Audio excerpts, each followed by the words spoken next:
the biggest part of the summer. What does that mean? It's recruiting season for UCLA basketball. They're out in Arizona. And what does that mean for Mick Cronin and company? We'll tell you on Locked On UCLA. You are Locked On UCLA, your daily podcast on the UCLA Bruins. Part of the Locked On Podcast Network, your team every day.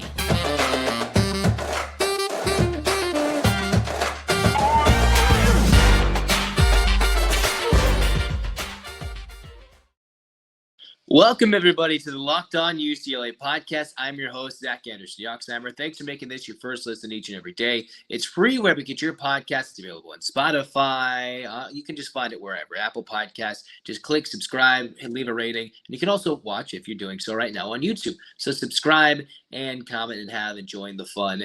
Welcome to this edition of Locked On UCLA. This episode is brought to you by FanDuel Sportsbook, the official sportsbook of Locked On. Make every moment more by visiting FanDuel.com/LockedOn. Let's jump right into it today because, hey, the Bruins, they're getting after it in the recruiting trails. It's the June evaluation period. Last week, the Bruins preparing to go head out to SoCal, take a look at some prospects, but an even bigger tournament on a greater scale is happening at the current recording of this podcast. So even things could shuffle around over at the Section 7 tournament, big high school tournament taking place in Arizona in the Glendale area at the State Farm Stadium where the Cardinals play. They've hosted some Final Fours. They have big drapes over multiple parts of the court over the stadium where they can get games, I believe, more than one at a time. So many high school teams, so many players, so many prospects. And who is UCLA looking at? I was reading some articles, including one from Scorebook Live, which has already kind of done some crystal balls for UCLA football correctly, and reading who are some of the standouts during that first day at the Section 7 tournament. One of the biggest players, Koa Pete from Perry out in Arizona, is a top 5 player in the class of 2025, was able to help his team beat the Newman School from Louisiana in the opening round of this Section 7 tournament. It's a 3-day event that helps with the NCAA evaluation period where all the D1 coaches can go look at these prospects out in Glendale, Arizona. Koa Pete was highlighted by Scorebook Live as probably the premier player in terms of the one who stood out on day one during the opening rounds. He's arguably the biggest name probably at this tournament.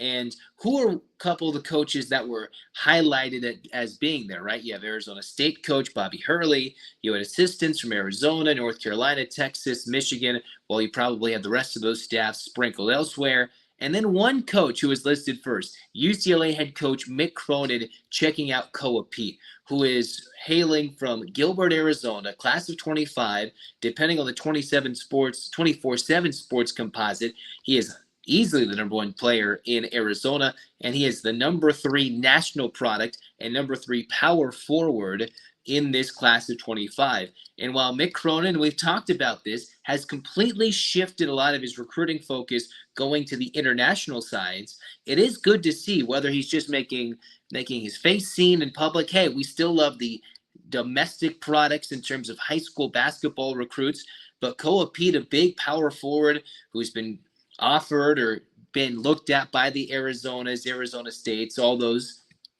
You look at UCLA's prospects, Koa Pete is right there alongside Cooper Flagg out of Montverde Academy. So between the 2 and 3 prospects in the country, it's nice to see that Koa Pete, who is the highlight of the day so far during day 1 of the Section 7 tournament, you get Mick Cronin going out there sitting, I'm not sure if it's front row or not, but we can pretend that he was, sitting front row and taking a look at one of the best prospects in the nation, which necessarily isn't a far cry from their new strategy of going overseas, maybe downplaying, just throwing buckets of NIL money left and right.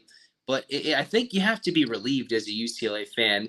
Not that they're going to get Koa Pete, not that I'm going to predict anything with still so many years and so many months in between decision time and any of these guys from the class of 25 who make their decisions by signing day. But you wondered, hey, how is UCLA going to go after some of these biggest recruits? I've read some of your comments, whether it be Twitter, on the comments, on YouTube, or elsewhere, and it was wondering, is Mick Cronin going to bring in one of these top recruits, one of these top guys to kind of solidify these recruiting classes in future seasons. Considering the UCLA brand is almost as big as it gets in college basketball, you can argue which way and however else it goes, but the Bruins are up there in terms of the iconic blue blood name, the UCLA Bruins, having the most national championships in men's college basketball.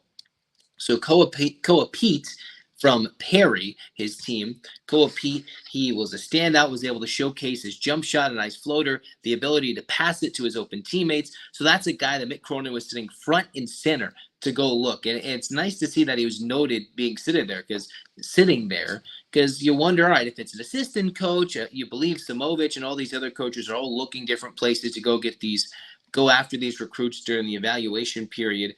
Again, the point still remains. You got to go after the best if they're available. And right now, all the 25s are certainly available. Here are some other guys that stood out according to this first day of the Section 7 tournament. You have Zion Sensley. You had the likes of Bryson McKenzie, who's a California product.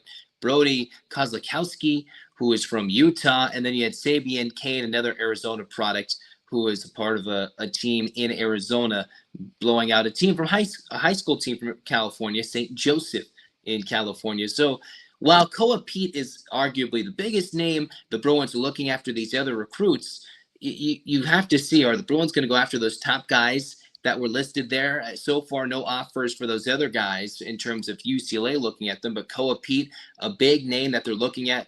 And I wanted to look at some of the other guys the Bruins have looked at the class of 25. You got Koa Pete, as I mentioned. You've got Cooper Flagg. Going down the list, you have Isaiah Harwell, LZ Harrington, a SoCal product, Tunde Yusufu, if I'm saying his name right, Giovanni Ruff, Chris Nuuli, Jerry Easter, Braden Berries, Hudson Greer, Nicholas Kamina. And from what I've read, since the end of 22, you have Greer and Kamina. Greer from Austin, Texas. Nicholas Kamina, another guy from SoCal, from Harvard Westlake. Those are two of the guys that UCLA offered in December and in April. And those are players UCLA is going after. And if you can see, 6'6" small forward, 6'7" small forward. Koa Pete is 6'8" power forward. And who's the number 2 product overall in the country? Well, it's Cooper Flagg, who's a 6'8" power forward. So a lot of these guys that these teams are going after are size, rebounding, the ability, those 6'8" super freakish like athletes in every positive way you can use that term, where the Bruins are going after some of these guys. And from what I've read, the Bruins are making their presence known, looking to do so in SoCal. I know they're trying to go after Kamina, who is someone they offered recently a few months ago, and they're going after Trent Perry, one of his teammates who's a class of 24, someone who they were going after in the recruiting cycle, right? So they're trying to go after these Harvard Westlake kids. Remember, they had Johnny Juzang, and then he transferred from Kentucky to UCLA. So the Bruins are trying to make sure they got a backbone in SoCal, whether it's a Harvard Westlake, whether they want to go to Corona Centennial and recruit some guys there as they brought in from Devin Williams, or simply going across to Arizona and saying, what's the best over in Arizona? What's the best across the country? Those are who the Bruins are looking at in the class of 25. A couple of the guys that are looking warmer so far in terms of crystal ball projections, if you will, 2 years too early, LZ Harrington and Giovanni Ruff, who are two of the top 20 products in the country the Bruins are looking at. You've got Harrington, who is a combo guard, 6'4", maybe slashing type, who is one of the top 10 products in the country, number 1 in the state of California, according to 24/7 Sports. And then the other one they're going after is Giovanni Ruff, who is 3rd in the state of California, 5-star product, 19th best player as a shooting guard, and 4th as the shooting guard overall. So while the Bruins have some connections, you of course have to remember they're going after a lot of international recruits, and that's what the class of 25 looks like right now. Day 2 and day 3 will recap this after the weekend for who really stood out and dominated in the Section 7 tournament. But so far, the head man sitting in this chair watching one of the best players in the country, putting it on a showcase in the western part of the United States in that Section 7 tournament. I think the Bruins are looking pretty good in terms of at least showing that they still want these domestic recruits. After all the reports, after all we've talked about international guys, they're still going after these guys. So don't be fooled that everything is going to be international going forward. The Bruins still probably have a couple of tricks up their sleeves that Mick Cronin just hasn't shown us yet. We just have to hope they execute it moving forward. moving forward, we're going to talk about more NBA stuff for former Bruins now, 5 former Bruins, and I think they all got homes now. We'll talk about all of that and more after we tell you about FanDuel Sportsbook, because FanDuel Sportsbook is America's #1 sportsbook where all you have to do to go check out the no sweat first bet. If you're a new customer, go to fanduel.com/lockedon. You can get up to $1,000 back in bonus bets in your no sweat first bet if your first bet does not win. That's why they're America's #1 sportsbook. Baseball's in full swing, everything else. You should go to fanduel.com/lockedon. Sign up right now. They're official partners of Major League Baseball. Major League Baseball trademarks are used with permission, and FanDuel, a partner with us here at Locked On. Go hit that URL, fanduel.com/lockedon. Get that no sweat first bet. Lord knows we always mess up those first bets. Get that money back. Check it out with FanDuel. Cruising on into segment 2 of Locked On UCLA, we've got some NBA news to catch up and kind of decipher and figure out what's going to happen, who's got some good fits, and who might have some success in terms of the non-drafted Bruins between Tiger Campbell and David Singleton. So to recap from the NBA draft in 2023, UCLA had one of their most successful drafts in terms of former Bruins getting drafted by NBA players, or NBA teams, I should say, rather, in the last 6 years. 3 Bruins were drafted between Jaime Jaquez Jr., who everybody is salivating over in terms of a mesh, a perfect fit. Jaquez going to the Miami Heat, a team that just can't really think of the right words right now, but just prides itself on just grinding out defensive tactics and playing tough defense with Eric Spoelstra, Jimmy Butler, and everything in between. Jaquez going to the Heat at 18. Then in the second round, you had Amari Bailey going to the Charlotte Hornets, who was graded out as an A grade for the number 41 pick going to the Hornets. Remember, Bailey was hyped up as a big lottery pick potential. He fell to the second round, but still a good value pick. And near the end of the second round, Jalen Clark going to the Minnesota Timberwolves. Health will be a big determining factor with his Achilles if he can still be that same defensive player he was at UCLA moving forward into the NBA. If he is, his 6'9" wingspan, possibly an improved stroke from 3, can lead him to be successful, whether it's with the Timberwolves or somebody else. And for Clark, he's going to have to wait to begin his NBA career, rehabbing until late December, early January of next year at the earliest he can possibly hit the floor. But the 2 Bruins we were wondering about since I last recorded an episode or 2, you had Tiger Campbell and David Singleton. And within half a day of one or the other, they each were able to get contracts of one way or another. So let's kind of explain what's going on first with Singleton. Singleton, an undrafted free agent deal. It's an Exhibit 10 contract. It's the minimum, a non-guaranteed year contract with the Atlanta Hawks. It's a 2-way contract, or it can be flipped into a 2-way contract. And he had worked out with the Hawks and, ironically enough, with the Hornets. So there was a minor possibility you might have seen the likes of Bailey and Singleton suiting up together in Summer League if that was the potential. Other than that, you've got Singleton, who is going to the Atlanta Hawks. And while you do think, all right, they've got Murray, they've got Trae Young, that's a team that's going to shoot a lot of threes, right? Well, I was reading something written up by Sam Connon where it talked about the Hawks in the NBA were number 28 overall in terms of three-point attempts, and still 21st in the NBA in terms of three-point percentage made. So despite having a couple of players who'll have a lot of shots, shoot a lot of threes, take volume shots, you've got Singleton, who brings in a good stroke, a good percentage of made threes, considering he's number 3 all-time in UCLA's career threes made behind Bryce Alford and Jason Capono, a career average at UCLA of 43% from downtown. And in terms of that three-point attempt marker for the Hawks, you got to look at Singleton. 70% of his collegiate field goal attempts came from beyond the arc. So he is someone there that is meant to shoot the 3. He had a very good turnover ratio, the lowest turnover rate in the Pac-12 at just about over 5%, had some good defensive win shares. If you want to get really technical and analytical about this, he's a sneaky good defender, takes care of the basketball and will launch from three when he gets the chance and generally hits it. It's a little different moving to the NBA range, but as we saw, Singleton would take very deep shots and had no problem connecting in big moments. And when he is on fire, the Bruins were really loved what he brought to the table, especially this last year where he's coming off career highs, a near 10 points per game average in his super senior year, that COVID year of eligibility that Singleton used.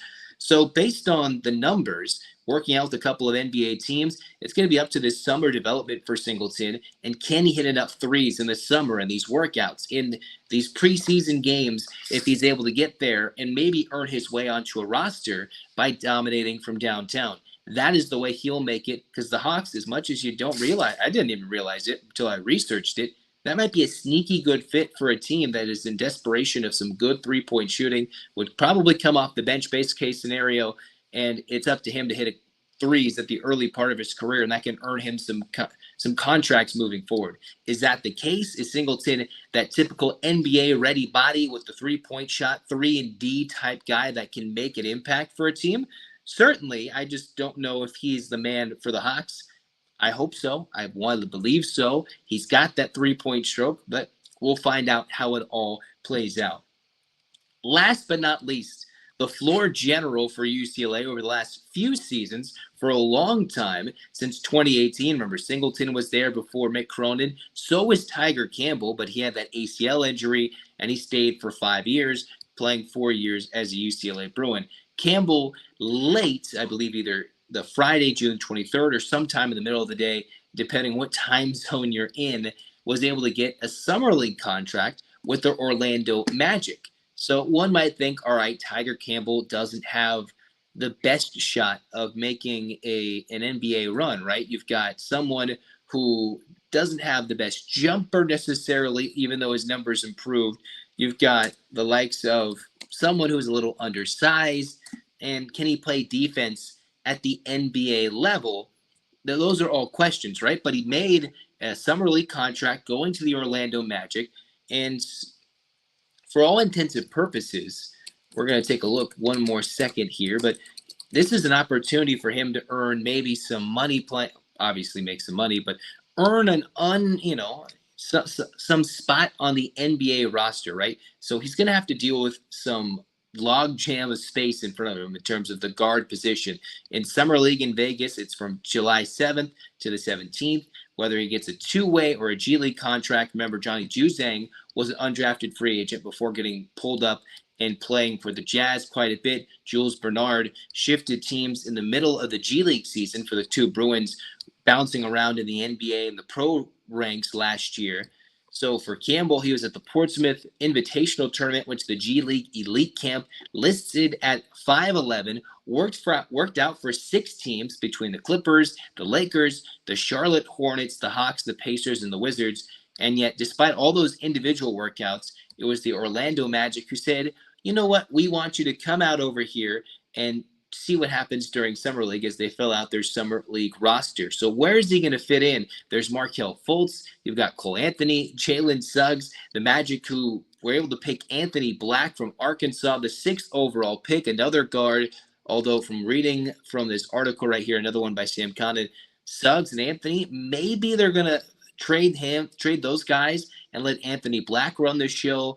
You've got the number 2 all-time assister in UCLA history, and you've got someone who had a 3.2 to 1 assist to turnover ratio over the past 2 seasons, some of the best numbers in the Pac-12 and across the country in terms of taking care of the basketball and running the offense. And while the NBA is a completely different game than college basketball, right? You've got to be able to get your own shot, make your own shot, and sprint up and down the floor, as opposed to just kind of pounding the rock back and forth and running some offenses, what some people might say stiff, coaches taking more responsibility in college as opposed to the NBA. I still think Tiger Campbell can make some money playing basketball somewhere. I just don't think it's the NBA, although I wish him the best and to prove us all wrong. From his final 4-year run to the last 2 years, Tiger Campbell jumped his three-point shooting numbers almost 11%, from 26% to 37%. Those are rough estimates. And then his free throw shooting numbers went from 72% to nearly 85%, an almost 13% increase. Played almost every minute. It seemed like in every game was an 11-point per game scorer over 135 games over the last couple of years.